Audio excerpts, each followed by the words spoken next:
welcome back. Maybe you or perhaps a family you know has endured the heartbreaking loss of someone to suicide. It is the third leading cause of death among 15 to 24-year-olds in this country.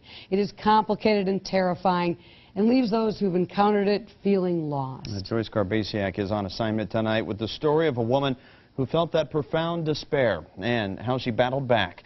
What she has to say may help you or someone you love.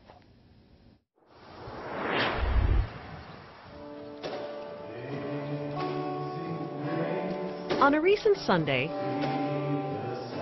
churchgoers in Green Bay heard a story of survival from someone hell-bent on dying. Could you help me welcome Kristen Anderson?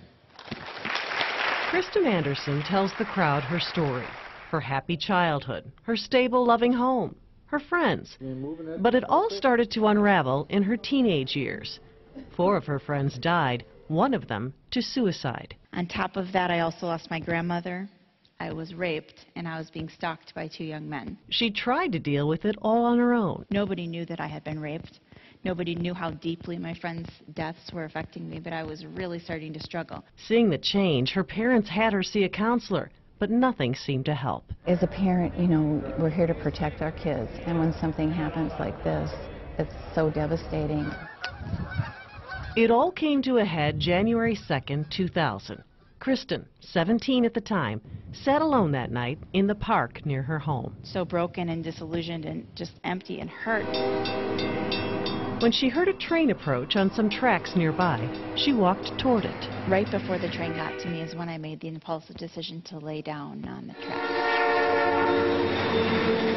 I remember as I laid down, I closed my eyes, I clenched my fists, I turned my head in the opposite direction than where the train was coming from because I didn't want to see it come at me. 33 freight train cars traveling 50 miles an hour rolled over her, yet she lived. And when I looked around, about 10 feet behind me on my right, I saw my legs. Both of her legs had been severed. For me, you know, knowing her, she was in such a bad way that she wanted to take her life with her legs. I didn't know how she was going to survive without them.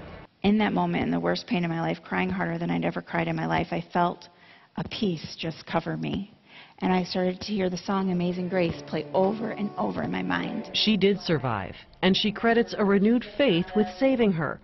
Her mission now, to reach out to people who are as despondent as she once was, especially teens. I want every teenager to know that the way that they're feeling right now and the way that they see themselves and the way that they see the world isn't the way that they will always feel. She says teens need to keep asking for help. A lot of times we give up after asking one person. The other thing that I wish somebody would have asked me is, not if I was depressed, but how much hope do you have?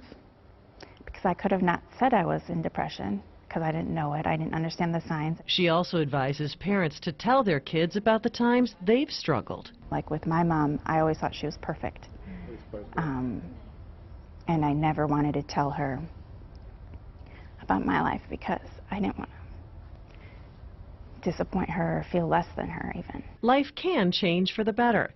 Today, she's an author, a wife, and a mother.